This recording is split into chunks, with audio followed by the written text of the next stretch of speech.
Bienvenue à tous, ravi de vous retrouver dans l'émission. C'est Danny Haiphong. Comme vous pouvez le voir, je suis accompagné de l'analyste géopolitique, commentateur et ami de longue date de l'émission, KJ Ngo. KJ, content de te revoir aussi Danny. Oui, et vous tous, n'oubliez pas d'aimer la vidéo en arrivant, pendant qu'on démarre 7 heures consacrées à la géopolitique, notre Power Hour du jour. Commençons d'abord par l'actualité, KJ. Dans les 48 prochaines heures, il devrait y avoir des délibérations et des décisions concernant de nouvelles frappes contre l'Iran. Trump a déjà parlé avec Netanyahou. Il y aura une réunion avec ses conseillers mardi, donc demain. Et il y a aussi beaucoup de rapports sur d'importants cargaisons envoyées vers la région qu'Israël présente comme des préparatifs pour de nouvelles frappes. Les médias israéliens en parlent avec insistance depuis un certain temps déjà.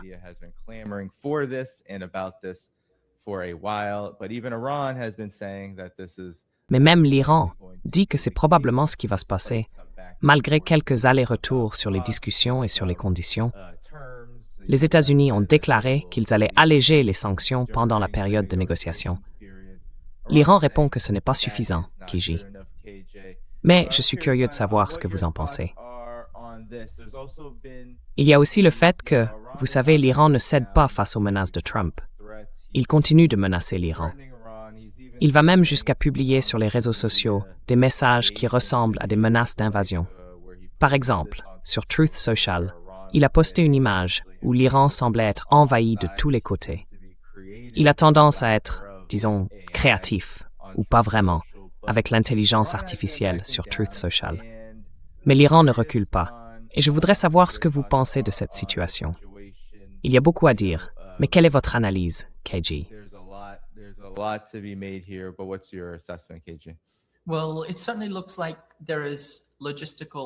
Eh bien, on dirait clairement qu'il y a une préparation logistique pour une guerre ouverte. Quand on voit un tel déploiement, surtout le transfert de munitions vers Israël, c'est un signal très très fort. Alors, quand il parle d'invasion, s'il veut dire des troupes au sol, on peut envisager 3 options. Les bombardements, les troupes au sol ou le blocus. Les 3 ont déjà été tentés. Et les 3 ont montré qu'ils ne pouvaient pas faire bouger les choses. Les États-Unis ont vidé leur stock dès la première phase de la guerre et ils n'ont pas réussi à faire évoluer la situation. Bien sûr, ils ont tué beaucoup d'Iraniens, dont 168 enfants scolarisés, et détruit ou endommagé 81 000 bâtiments. Mais sur le plan stratégique, ils n'ont atteint aucun de leurs objectifs.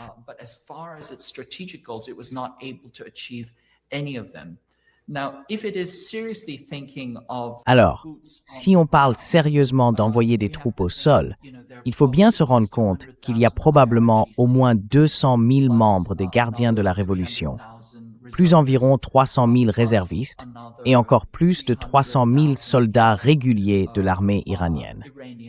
On parle donc d'une force qui approche le million d'hommes. Et pour envahir un pays comme ça, il faudrait mobiliser ou préparer une armée de 3 à 4 millions de soldats. Les États-Unis devraient déployer et préparer une telle force, ce qu'ils ne peuvent tout simplement pas faire. Alors, que vont-ils faire à la place?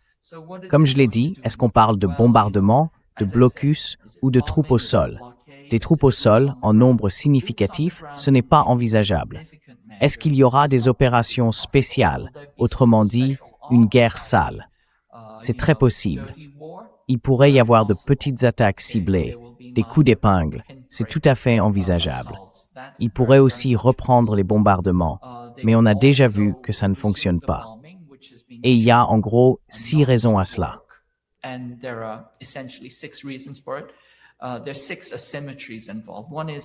Il y a 6 asymétries en jeu. La première, c'est la géographie. L'Iran a l'avantage géographique. La deuxième, c'est le coût. L'Iran utilise des drones à $10 000, alors que les États-Unis doivent tirer des intercepteurs à 5 millions. Il y a aussi une asymétrie de stratégie. Les États-Unis pensent en termes de décapitation, tandis que l'Iran applique une défense en mosaïque. C'est une approche en étoile de mer. On ne peut pas décapiter une étoile de mer. Il y a ensuite une asymétrie de détermination. L'Iran montre une volonté bien plus forte. Et puis, une asymétrie d'apprentissage. L'Iran apprend. Les États-Unis, eux, n'apprennent pas. Ils refont simplement la même chose encore et encore. Et bien sûr, il y a une asymétrie de temps. Les marchés et les élections de mi-mandat n'attendront pas, alors que l'Iran résiste aux sanctions depuis des décennies. Il est clairement préparé pour le long terme.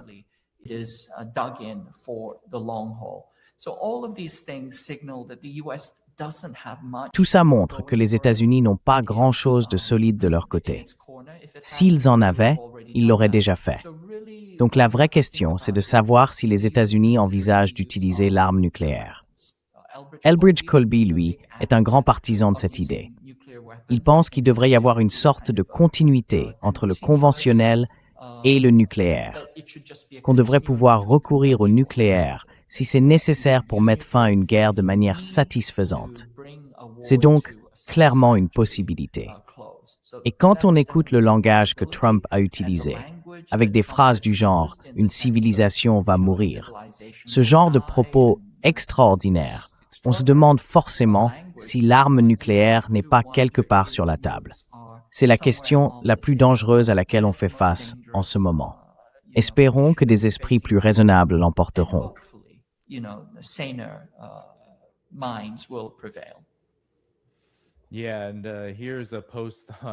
Oui, et voilà encore un post sur Truth Social de Donald Trump, un peu dans un délire de fan de Star Trek, montrant d'énormes frappes partout dans le monde, les mains posées sur des boutons rouges. Ça a rendu pas mal d'observateurs un peu nerveux sur les intentions des États-Unis, ce qui renforce ton point, Kaji, sur le risque potentiel de guerre nucléaire.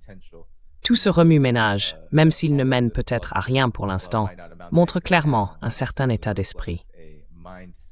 Mais j'aimerais te poser une question à ce sujet. On vient d'apprendre qu'il y avait au moins 2 bases israéliennes qui opéraient en Irak. Et puis tout à coup, on a vu des drones se diriger vers l'Arabie saoudite. Ils ont été interceptés, mais quelques-uns ont réussi à passer aux Émirats arabes unis. Et je vais simplement montrer ce qu'a déclaré le Centre de gestion des urgences des Émirats.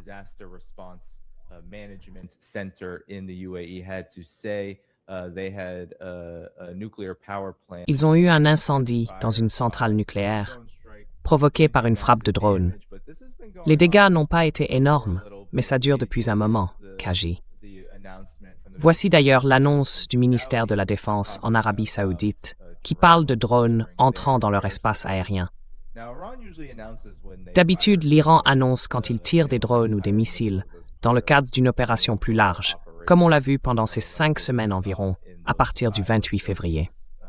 Mais là, c'est très différent, et ça se produit presque régulièrement depuis le cessez-le-feu. Qu'est-ce que tu en penses? Parce qu'on a bien l'impression que cette guerre implique beaucoup plus d'acteurs que simplement l'Iran et les États-Unis. Israël agit un peu comme un relais de Washington, en discutant avec les Américains, en réclamant plus de guerre. Mais toi, qu'est-ce que tu en penses? Personne ne semble vraiment avoir une explication claire à ce qui se passe.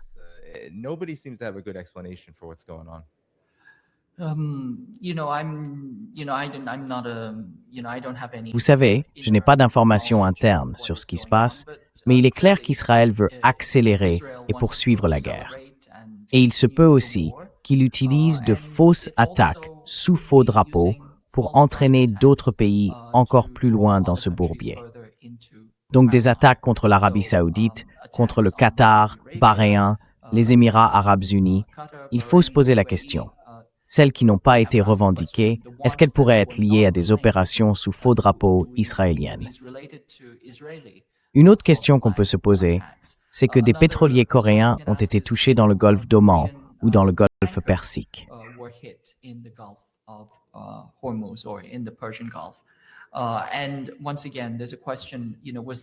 Et encore une fois, la question se pose, est-ce que c'était une attaque sous faux drapeau? Je pense qu'il y a beaucoup de manœuvres, beaucoup de tentatives de ce genre, avec l'idée que, vous savez, les Israéliens veulent vraiment élargir cette guerre. Les Américains ont fait de leur mieux la première fois.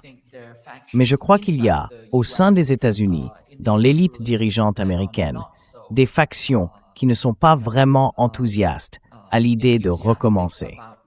Et donc, c'est peut-être une façon d'enchevêtrer, d'embourber et de piéger encore davantage les États-Unis dans ce bourbier militaire.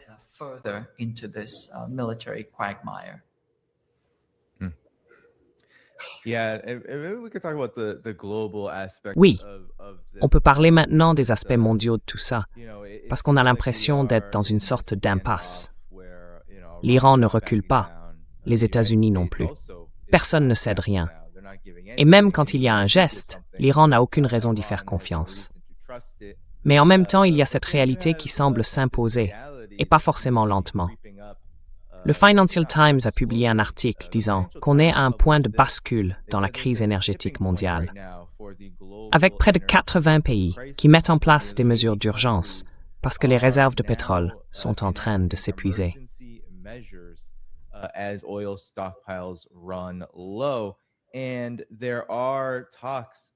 Et il y a des discussions en ce moment, KG, sur ce qui pourrait se passer dans les prochaines semaines. Les économistes disent qu'une récession pourrait être sur la table. Donc on parle de quelques semaines, avant qu'une récession ne devienne une réalité. Beaucoup de gens pensent d'ailleurs qu'elle est déjà là, vu la hausse astronomique des prix et du coût de la vie.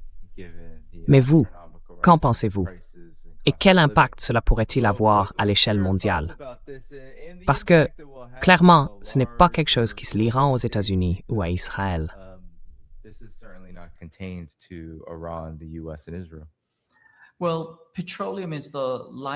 Eh bien, le pétrole, c'est vraiment le sang vital du capitalisme industriel. Il n'y a pas d'exception à ça. Et ce n'est pas seulement un carburant, comme le gaz naturel, le diesel, le kérosène ou le GNL. C'est aussi la matière première de toute la chaîne d'approvisionnement mondiale. Par exemple, la nafta, qui est un dérivé du pétrole, sert de base à la plupart des plastiques, des câbles électriques, du caoutchouc, de l'encre, à peu près tout, en fait. En ce moment, il y a une entreprise japonaise qui a annoncé qu'elle allait arrêter d'imprimer des emballages en couleur parce qu'elle fait face à une pénurie d'encre. Et en Corée, où j'étais récemment, il était difficile de trouver des sacs en plastique.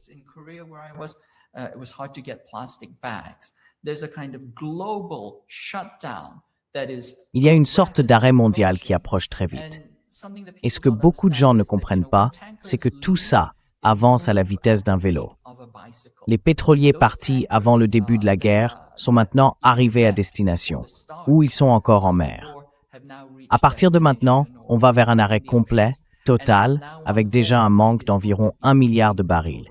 C'est catastrophique pour l'économie mondiale. Les pays qui, paradoxalement, seront les moins touchés, ce sont la Chine et les États-Unis. Mais pour ce qui est des matières premières et des chaînes d'approvisionnement industrielles, les États-Unis vont être sérieusement impactés.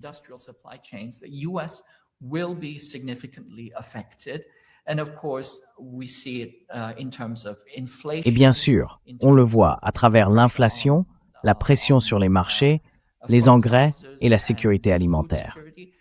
Il y a des effets en chaîne qui sont catastrophiques, qui ne demandent qu'à se produire. Même si le détroit d'Ormuz rouvrait complètement demain, on ferait quand même face à une catastrophe économique majeure. Et si ça devait continuer encore, ce serait à mon sens une sorte de bombe nucléaire économique. Je suis donc content de voir que certains journaux de la classe dirigeante commencent à le souligner. Mais encore une fois, est-ce que l'élite dirigeante apprend quelque chose? Est-ce qu'elle fait vraiment attention à tout ça? Franchement, je n'en suis pas très optimiste.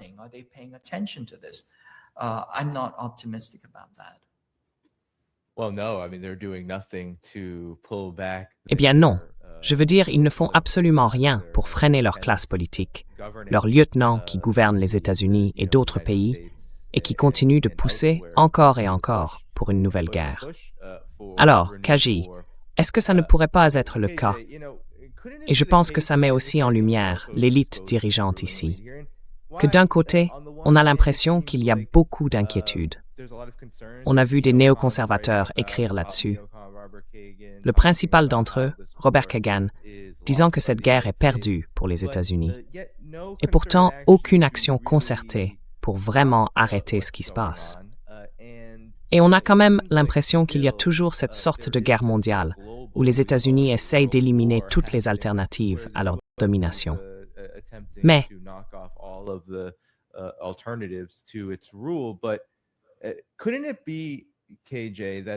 est-ce que ça ne pourrait pas être, KJ, que cette situation dont parle la République islamique d'Iran, à travers sa chaîne de diffusion, où il y aurait environ 1500 navires qui attendent l'autorisation de traverser le détroit d'Ormuz. Tu vois, ça fait beaucoup de navires. Est-ce que ça ne pourrait pas être que, si les États-Unis voulaient vraiment mettre fin à tout ça, ils pourraient simplement dire « D'accord, ces navires peuvent obtenir l'autorisation de l'Iran, et ensuite ils traversent le détroit, qui serait alors effectivement ouvert. » Parce que c'est ce que dit l'Iran. L'Iran affirme que le détroit est ouvert. Il suffit d'obtenir l'autorisation et bien sûr de suivre leur marine, puisqu'il y a une guerre en cours. Mais est-ce que ça ne pourrait pas être aussi simple que ça? Et pourquoi l'élite dirigeante, celle qui contrôle en grande partie quelqu'un comme Donald Trump, ne permet-elle pas que cela se produise?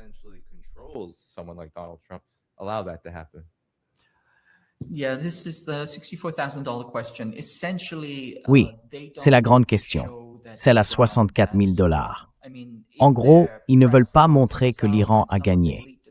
Je veux dire, dans leur presse, entre eux, dans certaines discussions entre élites, ils reconnaissent que les États-Unis ont perdu. C'est une défaite stratégique totale et complète. Il n'y a vraiment aucun moyen pour les États-Unis de retrouver leur position. Ils ont été écartés du pouvoir dans le Golfe, 15 bases ont été détruites. Le rythme des sorties aériennes a été réduit à 1/10 de ce qu'il était il y a 30 ans, à cause de ça. Et les radars stratégiques de la région ont été mis hors service. En gros, ils sont aveugles. Donc, si on regarde ces faits objectifs, évidemment, ils doivent se demander quelle est la chose rationnelle à faire. Trouver un terrain d'entente avec l'Iran, répondre à ses exigences, qui ne sont pas déraisonnables.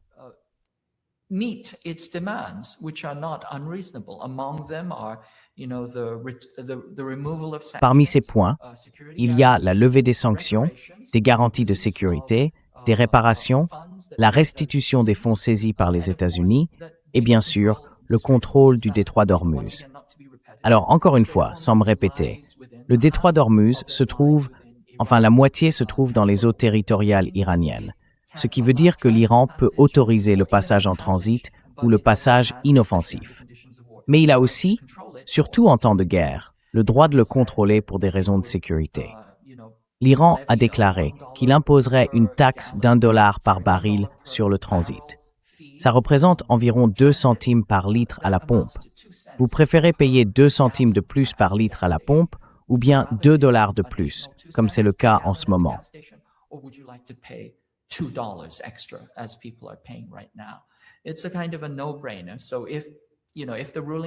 C'est un peu évident, franchement. Si l'élite dirigeante raisonnait de façon rationnelle, elle se dirait que c'est en fait un bon accord et elle chercherait à s'adapter. L'Iran et Oman sont déjà en train de négocier pour mettre en place une structure de contrôle du détroit. Les gardiens de la révolution ont même lancé, je crois, un site web, un compte Twitter et une adresse mail. Bref, toute l'organisation administrative est déjà en place pour que ça fonctionne efficacement. Mais bien sûr, ceux qui pensent qu'ils doivent dominer à tout prix ne veulent surtout pas donner l'image d'une défaite. Et c'est pour ça qu'ils s'entêtent dans un pari qu'ils n'ont absolument aucune chance de gagner.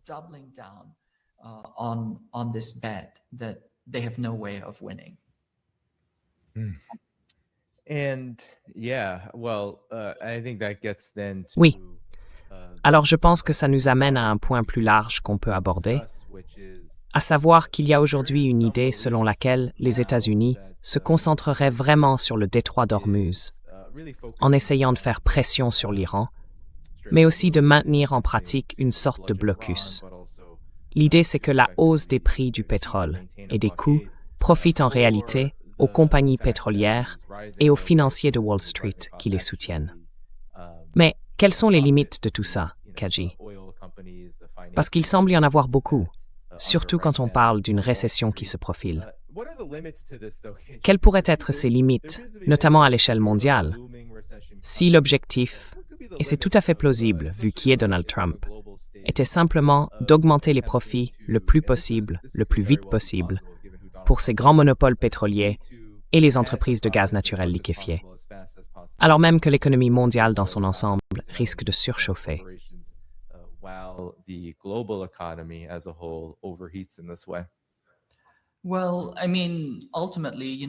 Eh bien, je veux dire, au fond, sans exagérer, on parle de l'effondrement de l'industrie mondiale, du système économique capitaliste mondial. C'est littéralement ce à quoi on est confronté.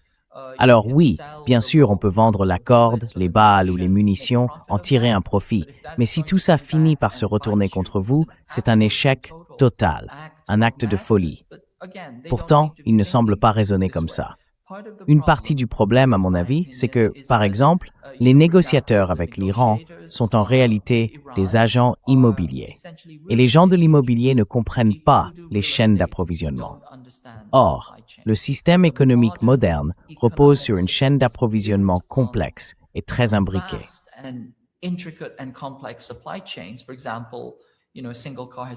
Par exemple, une seule voiture, c'est environ 30 000 pièces. Un seul avion, c'est 3, 4, parfois 500 000 composants. Tout ça vient des quatre coins du monde. Et à un moment ou un autre, la matière première implique du pétrole. Il faut bien comprendre qu'on ne peut pas attaquer ou même chercher à tirer profit d'une partie de cette économie si cela fait s'effondrer toute la structure. Le problème, c'est que les agents immobiliers, eux, ne gèrent pas de chaîne d'approvisionnement. L'immobilier, en gros, c'est du terrain, et le terrain n'a pas de chaîne d'approvisionnement.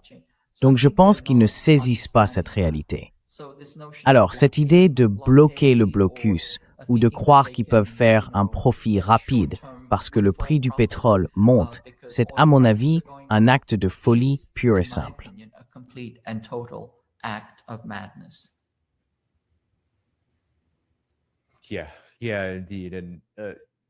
Oui, oui, tout à fait. Et malgré toute cette folie, l'administration Trump et les États-Unis semblent essayer de faire un gros travail de gestion de crise. On l'a bien vu avec ce récent voyage en Chine.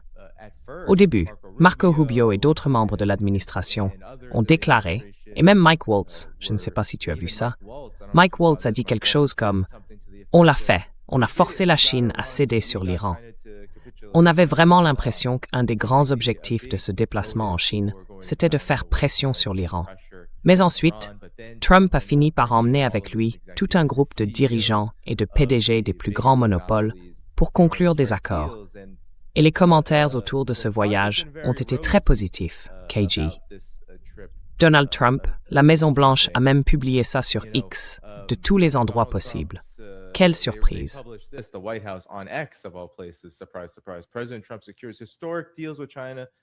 Le président Trump a conclu des accords historiques avec la Chine en disant qu'il livrait des résultats pour les travailleurs et les agriculteurs américains. Il a parlé du soja, de tous ces accords autour du détroit d'Ormuz, du fait que l'Iran ne peut pas avoir l'arme nucléaire et de la dénucléarisation de la Corée du Nord. J'ai trouvé tout ça assez incroyable, presque aléatoire à certains égards, puisque les États-Unis ont, au moins sur le plan rhétorique, ignoré la péninsule coréenne pendant tout ce temps. Mais encore une fois, je pense que Trump est arrivé cette fois avec une attitude différente vis-à-vis de la Chine, au moins sur le plan de l'image. Qu'avez-vous pensé de ce voyage et peut-être des réalités sous-jacentes qui ont influencé le résultat? La Chine, elle, n'a pas été particulièrement enthousiaste ni élogieuse à propos de cette visite. Elle est simplement passée à autre chose maintenant, avec Poutine qui arrive demain.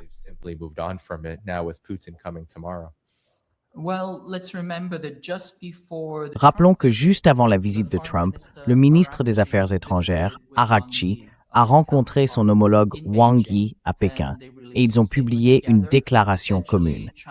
En gros, la Chine a clairement fait savoir qu'elle soutenait totalement l'Iran et qu'elle était pleinement alignée avec lui. Elle défend la souveraineté de l'Iran à 100%. Alors, est-ce que la Chine veut que le détroit d'Ormuz reste ouvert?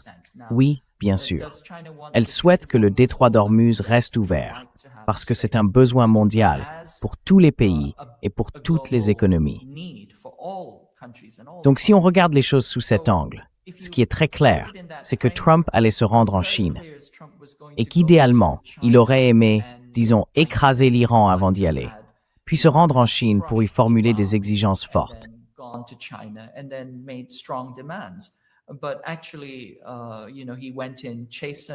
En fait, vous savez, il est arrivé là-bas affaibli, un peu humilié. Il a été très, très respectueux. Je ne vois pas d'autre façon de décrire l'attitude de Trump envers le président Xi. Poli, cordial. Et maintenant, la Maison-Blanche diffuse toutes ces images de troupes chinoises en train de défiler, en disant que cela rend l'Amérique à nouveau grande. Franchement, la logique m'échappe un peu. Bref, je pense que ce qui s'est passé, c'est que les États-Unis sont arrivés dans une position très affaiblie. Ils n'ont rien obtenu de ce qu'ils voulaient, notamment les 4 ou 5 grands sujets qui devaient être abordés. La technologie, les tarifs douaniers, le commerce, Taïwan et Téhéran.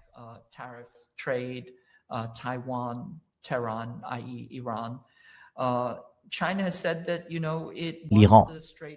La Chine a dit qu'elle voulait que le détroit reste ouvert, mais elle n'a rien dit à propos des péages. Et comme je l'ai déjà mentionné, étant donné qu'il s'agit de ces eaux territoriales et qu'on est dans un contexte de guerre, je pense qu'il est en fait compréhensible, voire légitime, que l'Iran veuille faire payer un droit de passage dans le détroit d'Ormuz. Concernant la question nucléaire, la position de la Chine est en gros la même que celle de l'Iran. Selon le traité de non-prolifération, l'Iran a le droit d'enrichir des matières nucléaires et il affirme ne pas vouloir d'armes nucléaires. C'est d'ailleurs exactement ce que l'Iran répète depuis des décennies.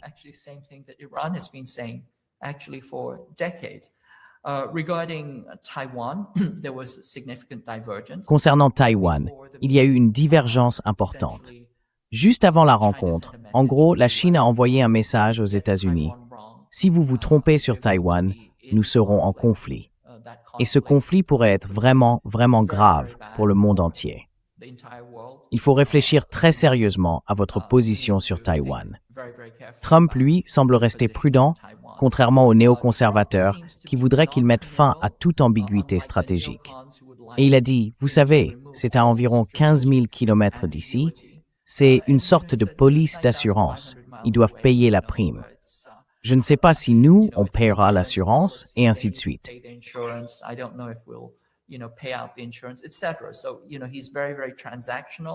Tu sais, il est vraiment, vraiment dans une logique de transaction.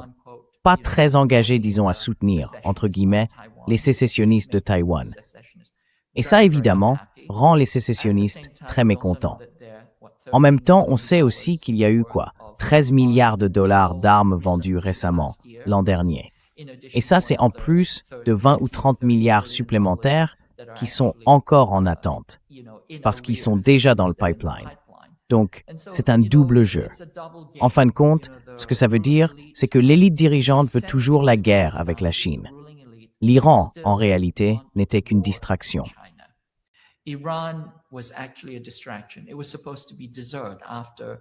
C'était censé être le dessert, après que l'élite dirigeante ait déjà avalé l'entrée, la Russie.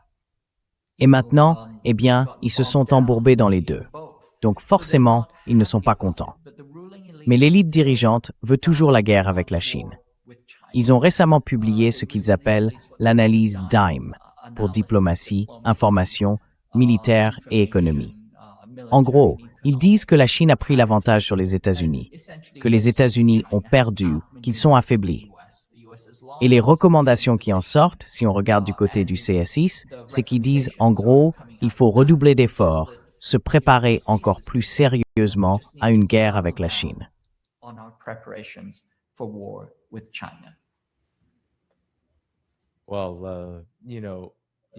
Eh bien, vous savez, vous avez dit Iran était une distraction, et c'en est une qui a vraiment embourbé les États-Unis, surtout Donald Trump lui-même. Je vais simplement montrer le message qu'il a publié aujourd'hui. Je veux attirer l'attention sur un passage en particulier, parce que tout le monde se concentre sur cette idée de reddition. Il est très en colère contre la façon dont les médias occidentaux, les grands médias, parle de la guerre contre l'Iran, comme si c'était une guerre perdue, une guerre qui se passe mal. Donc, pendant qu'il s'emporte là-dessus, il dit que même si l'Iran se rendait et agitait le drapeau blanc, tous ces médias diraient quand même que l'Iran a remporté une victoire magistrale et magnifique. Mais je ne sais pas si vous avez vu ça.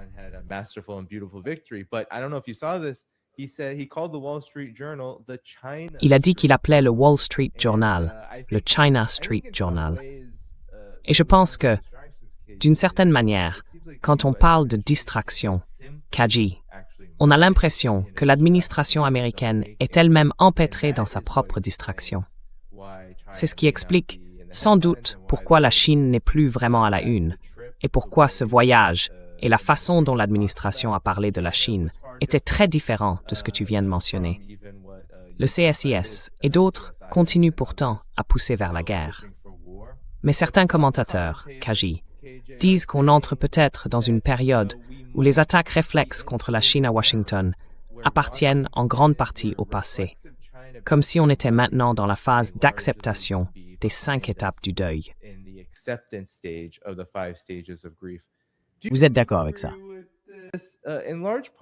Dans l'ensemble, c'est difficile d'être d'accord avec ça, surtout quand les États-Unis considèrent l'Iran comme un atout majeur pour affaiblir la Chine. Alors, qu'en pensez-vous?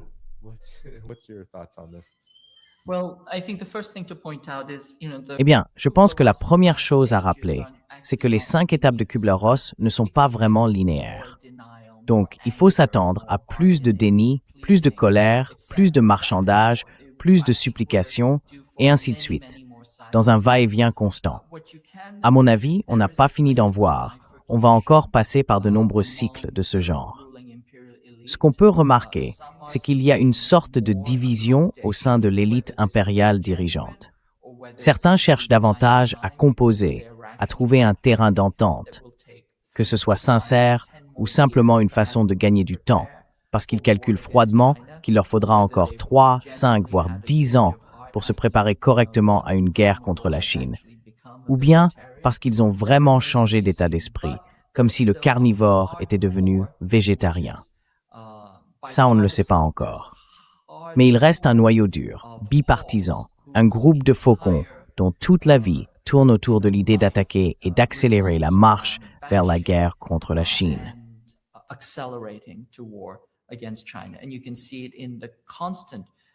On le voit clairement dans cette guerre hybride permanente qui se déroule à l'intérieur des États-Unis, mais aussi dans les énormes préparatifs logistiques.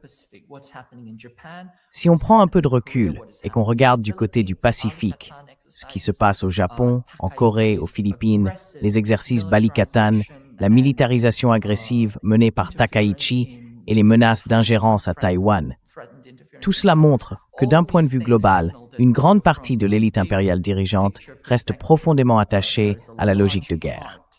Donc, à mon avis, il est encore trop tôt pour tirer des conclusions. Et, clairement, je ne sortirai pas encore le bon champagne en pensant que tout est terminé.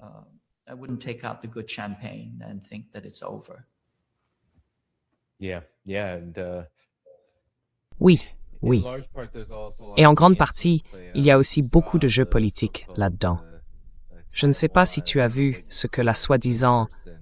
Enfin, je ne sais même pas comment appeler cette personne à Taïwan. Ils disent « ministère des Affaires étrangères », mais en réalité, ça n'existe pas vraiment. C'est plutôt un représentant à l'étranger ou quelque chose comme ça. Bref, cette personne a déclaré que Taïwan est déjà un pays indépendant, Kaji. Donc au fond, tout ce qu'on dit n'a pas vraiment d'importance. Et puis, les séparatistes ont ajouté que les armes américaines livrées à Taïwan sont le principal moyen de dissuasion contre une guerre avec la Chine. Enfin, Trump, lui, n'a rien dit à ce sujet.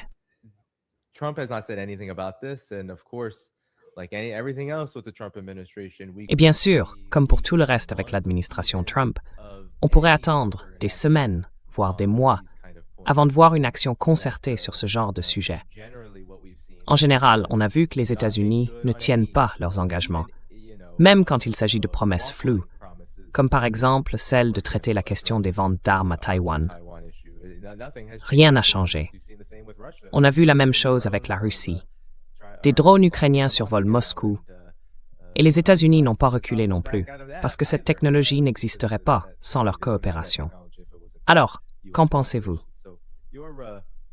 Une grande partie de l'administration Trump, c'est un peu ce jeu du leurre. Dire quelque chose, attirer l'attention, puis continuer comme si de rien n'était.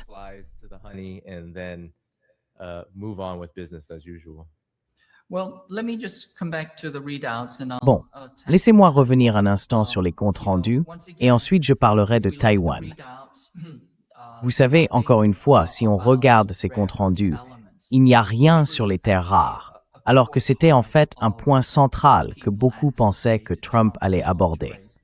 C'est parce que Scott Bessent a rencontré son homologue à Séoul, ainsi que son homologue chinois à Séoul, et qu'il a essayé de faire pression à propos des terres rares. Et on pense que ces discussions sont tombées à plat. En d'autres termes, les Chinois lui ont clairement fermé la porte.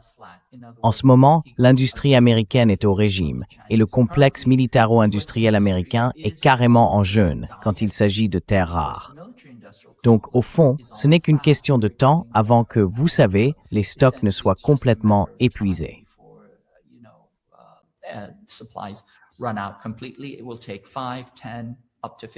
Il faudra 5, 10, voire 15 ans pour que les États-Unis reviennent ne serait-ce qu'à un niveau comparable en matière de réindustrialisation et de retraitement sur leur propre sol. C'est donc une sorte d'abîme dans lequel ils se sont engagés. Et je pense que cela explique en partie la soi-disant politesse envers la Chine qu'on a pu observer dans la relation entre le président Trump et le président Xi. Mais si on revient à la grande histoire des relations entre les États-Unis et la Chine, on peut dire qu'il y a eu 3 ou 4 grandes phases. Avant 1949, c'était essentiellement une relation coloniale ou paracoloniale. Les États-Unis vendaient, ou plutôt trafiquaient, de la drogue en Chine, tout en cherchant à la coloniser.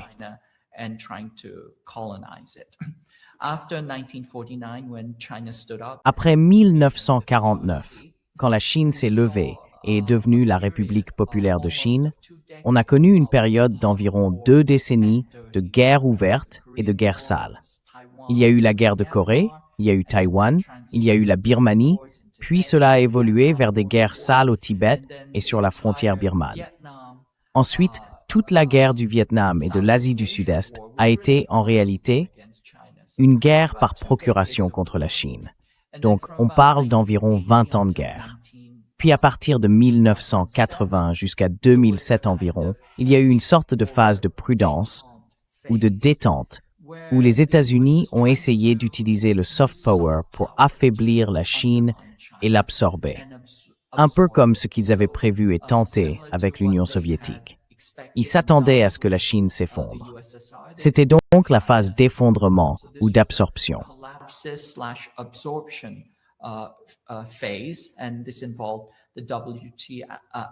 Cela concernait l'adhésion à l'OMC, puis l'immense surexploitation de la main-d'œuvre chinoise au profit des super-profits américains, tout en continuant à subvertir et à saper.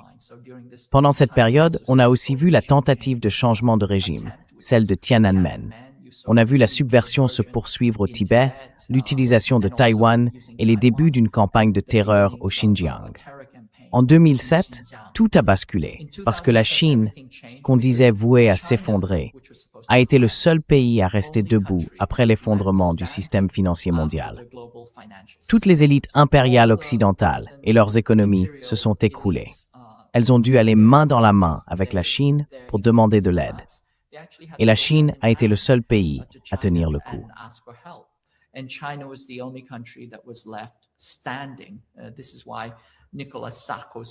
C'est pour ça que Nicolas Sarkozy, vous savez, ce conservateur d'extrême droite, a dit « Le laisser-faire, c'est fini. Le capitalisme, c'est terminé.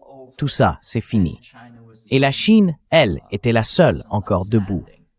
À partir de ce moment-là, donc depuis 2008 jusqu'à aujourd'hui, les États-Unis sont en quelque sorte revenus à la guerre. Autrement dit, ils sont passés de la guerre à une phase d'attente et de détente, puis de nouveau à la guerre. On est donc revenu dans une phase guerrière.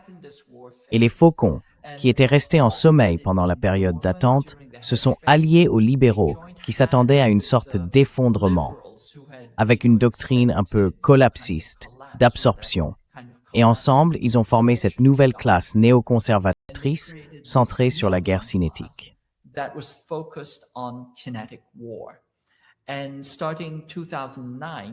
Et à partir de 2009, ils ont élaboré un plan de guerre dont j'ai déjà parlé. Il s'appelle Air-Sea Battle. En parallèle, ils ont produit les documents stratégiques, les budgets et mené la guerre économique, avec le partenariat transpacifique ainsi que la guerre de l'information. Ils ont donc reconfiguré l'armée américaine pour une guerre contre la Chine. Ils ont commencé à mettre en place les bases, les zones de déploiement, les opérations et la logistique, mais aussi des formes de guerre hybride, la guerre technologique et commerciale par le droit, la guerre de l'information et la mobilisation de forces par procuration. Tout cela s'est poursuivi sans interruption jusqu'à aujourd'hui. Et rien de tout ça ne change avec un simple sommet.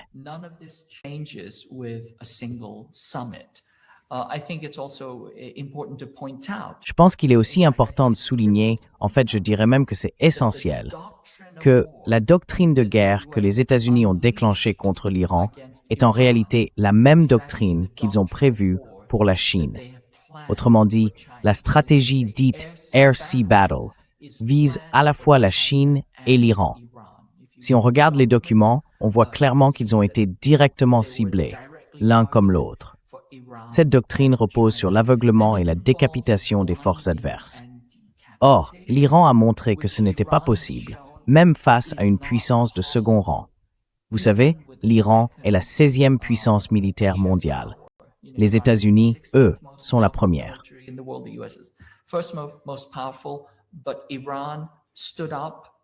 Mais l'Iran s'est levé et il a tenu tête aux États-Unis jusqu'à un point mort en quelque sorte.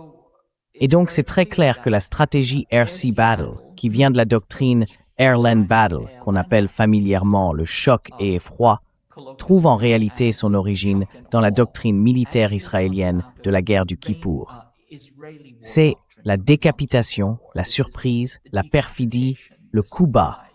Ils pensaient que si vous portez le coup bas et que vous décapitez, alors vous gagnez. Bien sûr, l'Iran s'y était préparé, grâce à sa stratégie de défense en mosaïque. On ne peut pas décapiter une étoile de mer. Elle se divise simplement en plusieurs étoiles de mer. Et c'est la même chose avec la Chine. La Chine s'y prépare depuis des décennies.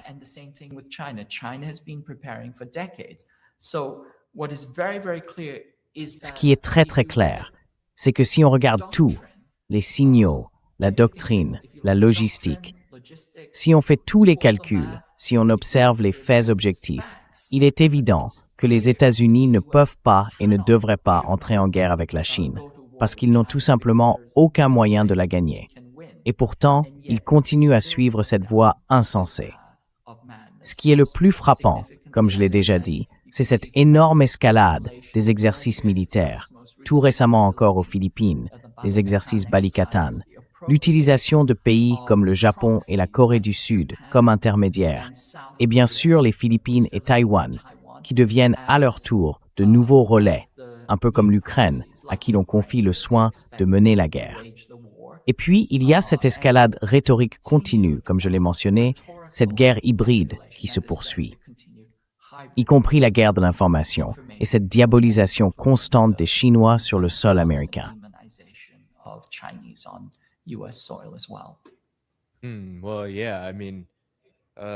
Oui, enfin, disons que l'administration Trump, la première administration Trump, a vraiment intensifié ce qu'on pourrait appeler une nouvelle peur rouge, ou peut-être qu'il vaudrait mieux dire la peur rouge qui continue. Beaucoup de chercheurs ont été concernés. Vous savez, il y a Huawei, Meng Wanzhou, qui a été emprisonné au Canada à la demande des États-Unis. Et ça continue encore aujourd'hui. Je sais qu'on parlait avant l'émission de chercheurs dans le Michigan. J'ai reçu des messages de personnes qui se sont retrouvées impliquées dans des affaires simplement parce qu'elles étaient chinoises, professeurs, ou qu'elles travaillaient dans certains domaines. Il y a une véritable campagne, même contre de simples étudiants chinois qui viennent étudier aux États-Unis. Il y a eu de nombreux cas pendant l'administration Trump, aussi bien cette fois-ci que lors de la précédente.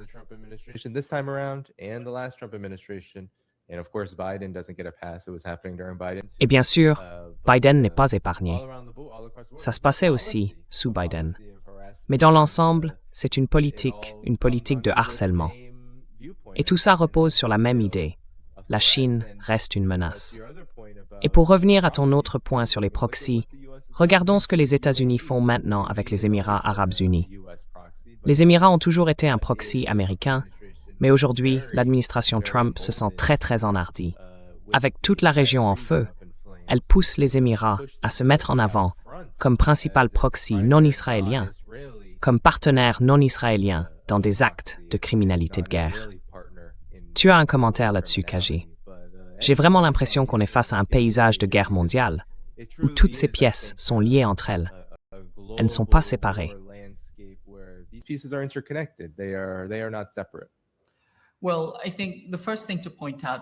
Eh bien, je pense que la première chose à souligner, c'est que vraiment, la guerre par procuration va jouer un rôle très important dans tout ça. Bien sûr, le principal acteur par procuration, celui qui mène une guerre génocidaire, c'est Israël. Mais ils veulent aussi entraîner tous leurs autres alliés du Golfe, leurs autres proxys, en particulier, comme vous l'avez mentionné, les Émirats arabes unis. Les Émirats, comme tous les États du Golfe, tous les pays du Conseil de coopération du Golfe, sont en réalité des monarchies. Et je crois que la moitié d'entre eux sont des monarchies absolues. Les Émirats eux-mêmes se présentent comme une monarchie confédérée. Mais c'est une absurdité, parce que les 7 États qui composent cette confédération sont en fait tous des monarchies absolues. Et la plupart d'entre eux font tourner leur économie grâce au travail forcé. Entre 60 et 90% de leur population sont en réalité des travailleurs migrants ou des expatriés, dont beaucoup vivent dans des conditions très proches de l'esclavage moderne.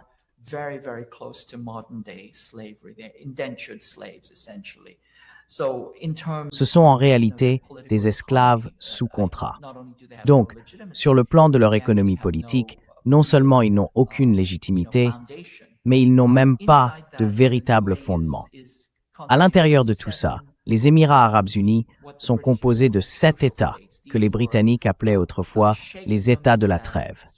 C'étaient des sheikhs qui ont signé un pacte avec le diable, autrement dit, avec les impérialistes britanniques, et qui sont devenus leurs collaborateurs, puis plus tard ceux des États-Unis, après la création des Émirats.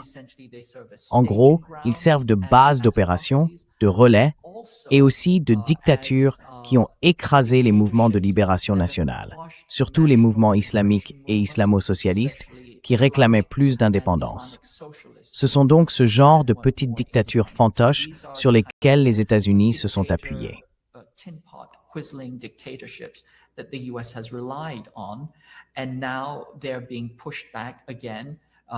Et maintenant, on les renvoie encore une fois en première ligne, comme des supplétifs dans une guerre contre l'Iran.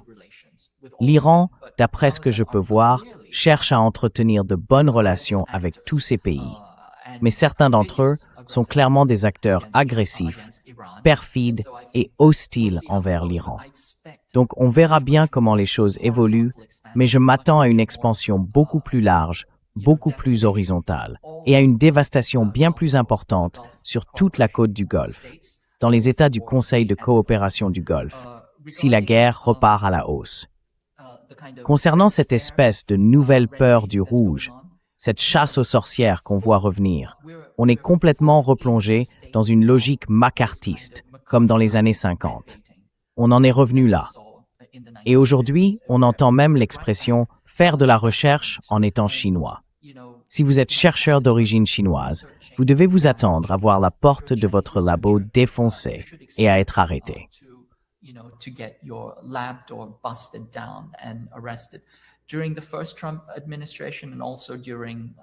Pendant la première administration Trump et aussi sous l'administration Biden, ils ouvraient, vous savez, une nouvelle enquête toutes les 8 à 10 heures contre soi-disant des chercheurs chinois ou liés à la Chine. Mais plus récemment, apparemment, l'Université du Michigan semble avoir été l'un des principaux foyers où ils ont concentré ce genre de chasse aux sorcières anti-chinoises. Du coup, plusieurs étudiants chinois ont été arrêtés, interrogés, incarcérés, puis expulsés pour de simples erreurs de procédure. Par exemple, il y a eu un chercheur accusé d'avoir importé un champignon, le Fusarium graminearum. C'est un champignon qu'on trouve partout aux États-Unis, surtout dans le Midwest.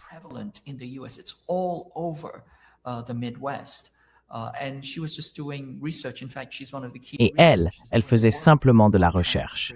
En fait, c'est l'une des principales chercheuses qui travaille justement à essayer de prévenir ce genre de choses. Et elle avait importé, tu vois, un échantillon venu de Chine, sans avoir rempli toute la paperasse. Ils lui sont tombés dessus. Vraiment, ils lui sont tombés dessus.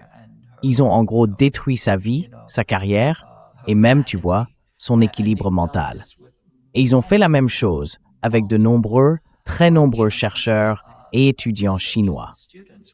Ce qui est terrible, parce que, tu sais, n'importe qui a déjà mis les pieds dans un centre de recherche universitaire sait qu'une très grande partie de ces chercheurs viennent en réalité de Chine et qu'ils font un travail extrêmement important qui profite aux deux pays.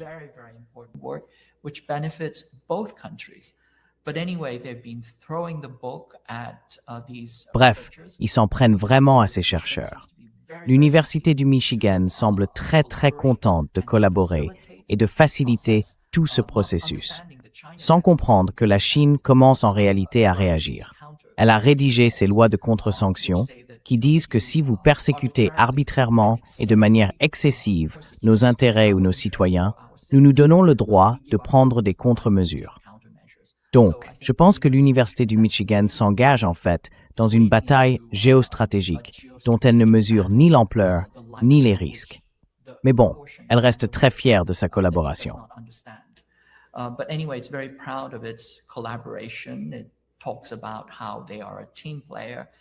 Ils expliquent qu'ils sont des joueurs d'équipe, qu'ils veulent montrer leur esprit d'équipe. Autrement dit, leur coopération avec les poursuites fédérales contre leurs propres étudiants. Et plus récemment, ils s'en sont pris à un professeur qui avait témoigné comme expert en affirmant que le Fusarium graminearum n'était pas un problème. Apparemment, son laboratoire de recherche a été perquisitionné, puis fermé, et il est maintenant dans une situation très compliquée. Ils ont aussi visé un chercheur de l'Université du Michigan. C'était un ingénieur, un spécialiste en informatique, qui travaillait sur des technologies de puces avancées. D'après ce qu'on dit, ils l'ont convoqué pour un interrogatoire. Il a été profondément traumatisé peu de temps après. Et apparemment, il s'est suicidé, si c'était bien un suicide.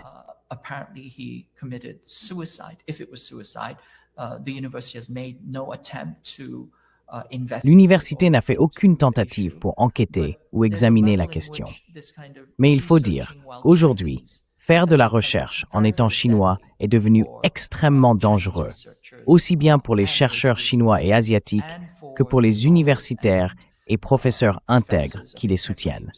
Alors, toute personne qui pense que cette croisade anti-Chine s'est calmée se trompe. Elle ne voit pas l'ensemble du tableau. En réalité, elle s'est intensifiée. Elle a peut-être ralenti dans certains domaines, de façon très superficielle, mais elle s'est renforcée ailleurs. Et je pense qu'on se trouve dans une situation vraiment risquée en ce moment. On voit aussi une escalade à travers des acteurs intermédiaires, par exemple en Corée du Sud.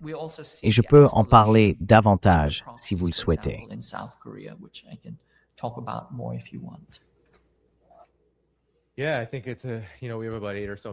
Oui, je pense que, tu vois, il nous reste environ 8 minutes, Kaji. Donc allons-y, franchement. Parce que tu sais, dans le nouveau compte-rendu publié par l'administration Trump, celui que j'ai regardé tout à l'heure et qui célèbre toutes les réalisations de cette administration, il y a notamment le fait que la Chine et les États-Unis auraient convenu de dénucléariser la Corée du Nord, la RPDC. Mais, comme je le disais tout à l'heure, la péninsule coréenne n'a pas vraiment fait la une ces derniers temps. En grande partie parce que l'administration Trump n'a pas pu ou n'a pas voulu se tourner vers cette question. Alors peut-être que tu peux nous aider à comprendre quelle place occupe cette région du monde dans l'ensemble et ce qui s'y passe en ce moment.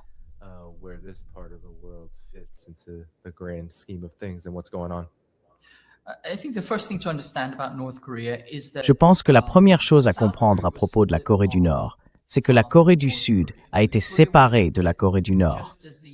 La Corée a été divisée, un peu comme les États-Unis ont divisé le Vietnam en Nord et Sud-Vietnam, parce qu'ils voulaient un État proxy, un relais pour servir leur stratégie. Livrée à elle-même, la Corée du Sud et la Corée du Nord.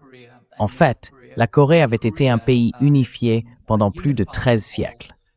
Après la fin de la colonisation japonaise, en 1945, ils auraient créé un État socialiste indigène, et ils s'y étaient préparés. D'ailleurs, ils l'ont proclamé à travers la République populaire de Corée, avec des milliers de comités populaires qui avaient mis en place un véritable gouvernement. Les États-Unis sont alors arrivés dans le Sud, en tant que gouvernement provisoire, censé assurer la transition.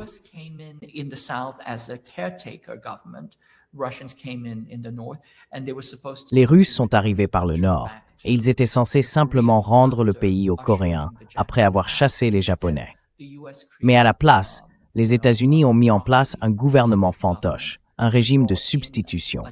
Ils ont fait venir un dictateur, Syngman Rhee, qu'ils ont fait voler sur le jet privé de MacArthur.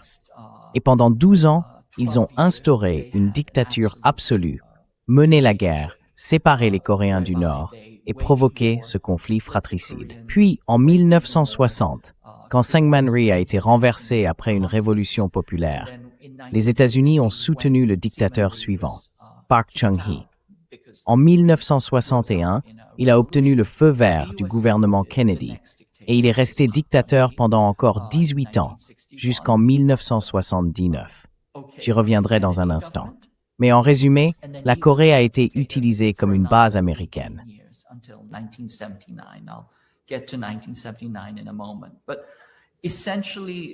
Une colonie américaine, en quelque sorte, et un proxy collaborateur que les États-Unis utilisent pour servir leurs propres intérêts stratégiques.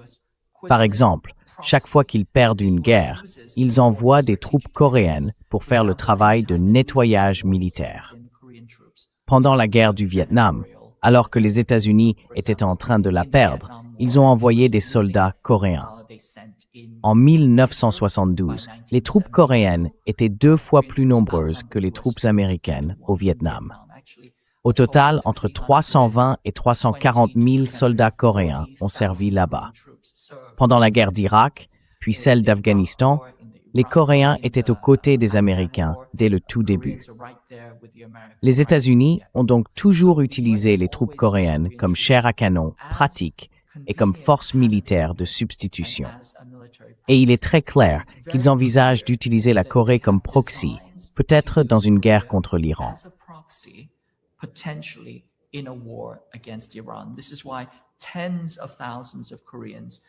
C'est pour ça que des dizaines de milliers de Coréens sont descendus dans la rue pour protester, en disant qu'ils ne veulent pas être enrôlés dans une guerre américaine contre l'Iran.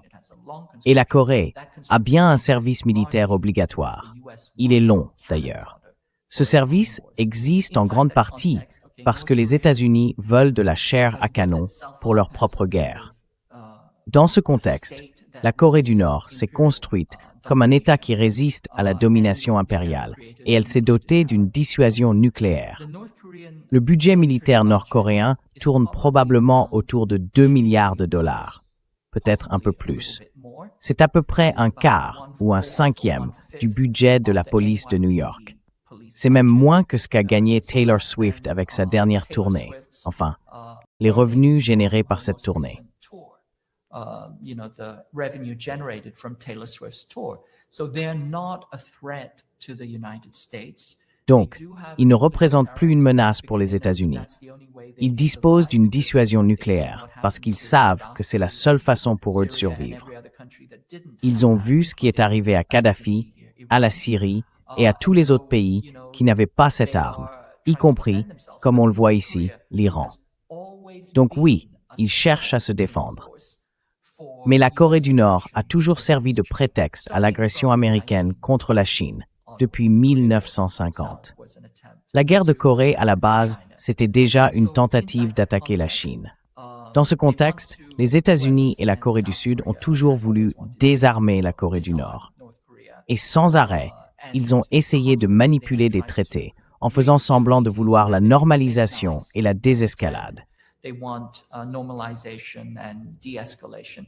But each time they betray Mais à chaque fois, the North ils Koreans trahissent les Nord-Coréens dans leurs négociations. On l'a déjà vu à l'époque des pourparlers à 6. Même avant ça, avec ce qu'on appelait le cadre convenu, il y avait un accord. La Corée du Nord devait abandonner ses capacités nucléaires en échange d'un réacteur à eau légère fourni par les États-Unis. Ça n'est jamais arrivé. Pendant les pourparlers à 6, la Corée du Nord avait accepté de désamorcer la situation et de faire quelques premières étapes vers la dénucléarisation. Et bien sûr, ça non plus n'a pas eu lieu. Parce qu'au moment même où la Corée du Nord a signé l'accord avec les États-Unis et les autres parties, les États-Unis ont imposé des sanctions contre la Corée du Nord dès le lendemain.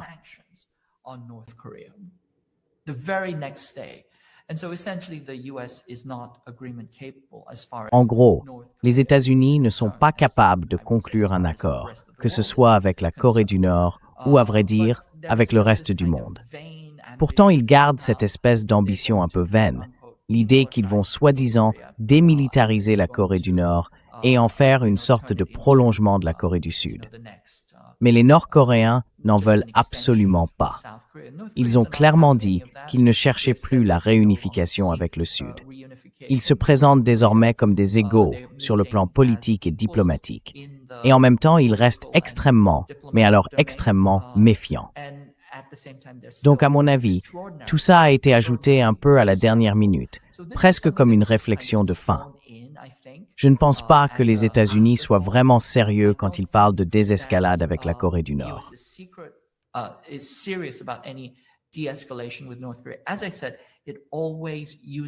Comme je l'ai dit, ils utilisent toujours la technologie avec la Corée du Nord comme prétexte, comme un cheval de Troie, pour accélérer et renforcer la pression stratégique et l'escalade stratégique contre la Chine.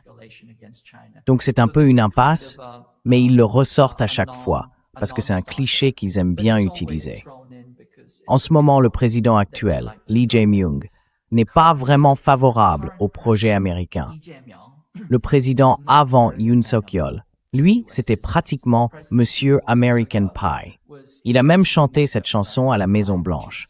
C'était un pur et simple relais des États-Unis. Oui, je m'en souviens. Et Lee Jae-myung, lui, ne veut rien savoir de tout ça. Yoon Suk-yeol a été écarté, littéralement destitué, et il est aujourd'hui en prison.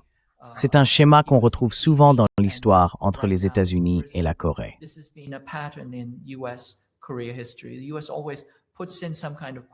Les États-Unis installent toujours une sorte de quisling ou de dictateur, et la population coréenne finit par les renverser pour essayer de mettre en place ses propres dirigeants.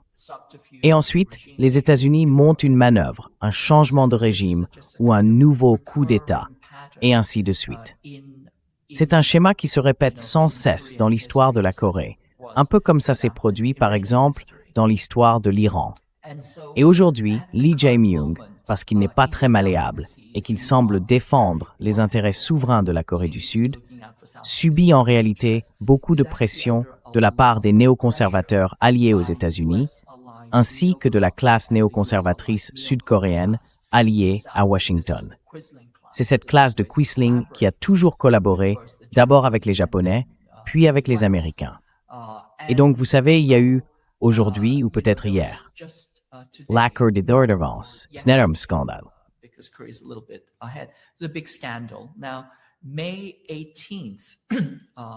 Le 18 mai, en Corée, c'est une date vraiment très importante. C'est l'anniversaire du massacre de Gwangju. Gwangju, c'est arrivé le 18 mai 1980. En gros, c'était une immense révolte civile contre les États-Unis qui avait soutenu et permis l'arrivée d'un nouveau dictateur militaire, juste après que Park Chung-hee ait été tué par son propre chef de la sécurité. En 1979, Park Chung-hee a été assassiné par ce même chef de la sécurité. Et juste après, il y a eu un nouveau coup d'État militaire. Un général, Chun Do-hwan, a pris le pouvoir avec le feu vert des États-Unis. Et puis, en 1980, quand des manifestations ont éclaté contre son nouveau régime, les États-Unis ont de nouveau donné leur feu vert, cette fois pour un massacre. Il a envoyé des chars, des hélicoptères de combat, et il a écrasé la ville. C'est une blessure énorme, encore ouverte dans la mémoire collective coréenne. Festering wound in the Korean psyche. The Nobel Prize winner Han Gang writes about. La lauréate du prix Nobel Han Kang écrit sur Gwangju dans son livre Human Acts. C'est d'ailleurs son meilleur ouvrage. Donc c'est une façon d'en apprendre davantage sur Gwangju. Mais bref, pendant le massacre de Gwangju, le 18 mai, 5 divisions ont été envoyées, dont 2 brigades blindées avec des chars et des véhicules de transport de troupes. Ils ont littéralement nettoyé la ville. Et aujourd'hui, le 18 mai, Starbucks a lancé une énorme promotion, annonçant qu'ils allaient mettre en avant des mugs Starbucks pour la journée des chars. Ce qu'ils appellent la journée des chars, c'est en fait une référence directe à l'envoi des chars à Gwangju, le 18 mai. Ce serait un peu comme si en Chine, on appelait le 3 mai la journée du canon à eau ou la journée du berger allemand, pour célébrer le moment où les États-Unis ou Bull Connor ont envoyé les troupes en Alabama. Mais ce que Starbucks a fait.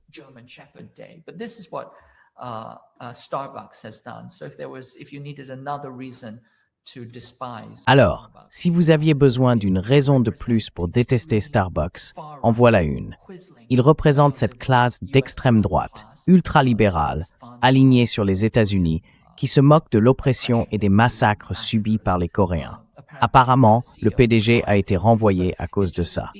Mais tout cela illustre bien le type de politique toxique, pro-américaine et d'extrême droite qui domine en ce moment en Corée. Une autre entreprise coréenne de droite, alliée aux États-Unis, qui essaie de faire tomber le gouvernement, c'est Coupang. Coupang, c'est un peu l'équivalent d'Amazon pour la livraison. Et il semble vouloir faire un coup à la United Fruit contre le gouvernement sud-coréen. En gros, Coupang aurait eu une fuite de données qu'ils auraient ensuite dissimulée, tout en maltraitant leurs employés. Et le gouvernement coréen essaie maintenant de faire toute la lumière sur cette affaire.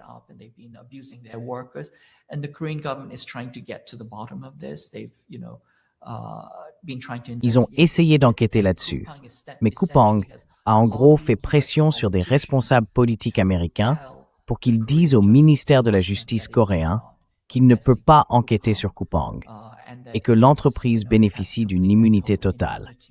Et maintenant, elle exerce des pressions et menace de déstabiliser le gouvernement de Lee Jae-myung. Donc on est littéralement dans le même état d'esprit qu'une entreprise comme United Fruit. Si vous voulez, du genre, on renverse le gouvernement si on ne l'aime pas.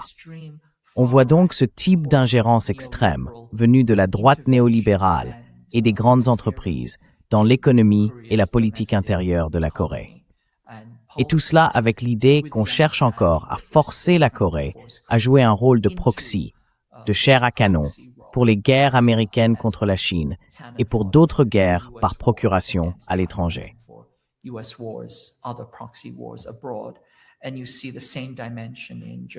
Et on voit la même chose au Japon.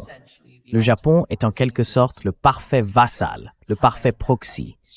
Mais Sanae Takaichi a déclaré qu'elle allait remilitariser le Japon. Ils vont vider de sa substance leur constitution pacifiste. Ils vont vendre des munitions à l'étranger pour créer, disons, une forme de synergie avec leurs efforts de militarisation. Et ils ont affirmé que Taïwan concernait directement le Japon.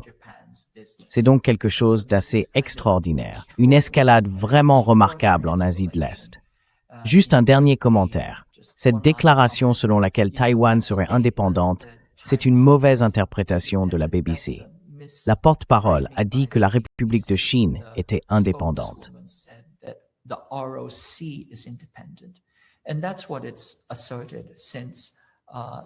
Et c'est ce qui est affirmé depuis, disons, 1945, enfin 1949.